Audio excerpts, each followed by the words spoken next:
Audio Jungle.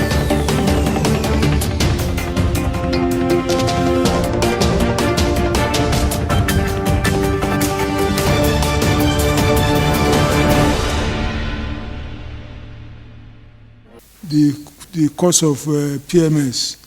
Well, let me say that as far as this government is concerned, the PMS field, the PMS regime has been deregulated. Dangote is a private company. NNPC, we should not forget, is a limited liability company. No. Whatever controversies both of them are having is their own problem. They are operating, even if you go by the terms of the Petroleum Industry Act, NNPC is on its own, even though it's owned by the federal government, the state government, and local councils and everything, but it's operating as a limited liability company. You can see what the private market has said, that if they find the NNPC or Dangote price too much for them, they will resort to importing fuel. Because it's a deregulated market, at the end of the day, it's the consumer who will benefit if a price war starts. If NNPC fuel is too much, the public market can go to the market and bring in their own fuel and sell at a price that they think is very reasonable and profitable for them. So my answer is that as far as government is concerned, government is not dabbling into this controversy. Dangote is running a private company, is working on its own. NNPC is a limited liability company, and it has the right to fix the price of its own fuel and so on. So that's the but you see, as a counterpart to that, government has a program, which somebody mentioned earlier about CNG, that government wants to make sure that Nigerians have a choice. If you don't want to use PMS, you can use CNG.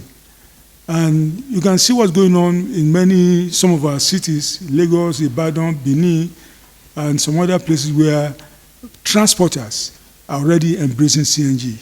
And the whole idea is that CNG, the equivalent of gas to PMS, is the gap is very, very wide. If you want to buy a liter of petrol, if they sell it, let's say 850 naira, what they're going to get with the equivalent of CNG is about 230 naira. And you can see the gap. Some of the transporters are already converting their vehicles to CNG. And the government has a plan to make sure that about 1 million of those vehicles run on CNG. The whole idea is that if they run on CNG, the cost of transportation will go down.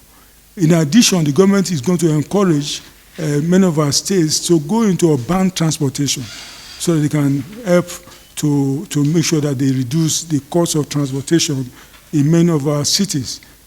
As of now, in the entire country, only Lagos State has an urban transport system. Only Lagos State. Cities like Ibadan, Kaduna, Kano, they don't have it. But this government has a plan to encourage all of them to start urban transport. Many modern cities should have urban transport system, a bus system or rail system, and so on and so forth. So that's the plan of government to make sure that we shift our attention from just on consuming PMS. There must be an alternative energy that we can also use, which is cheaper, and CNG has proven to be that. And the government also has a plan to make sure that even private car owners can convert to CNG at a reduced cost. For transporters, it's almost free for them.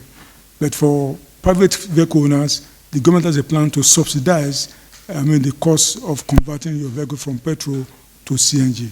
So that's what's going on. On this Audio Jungle.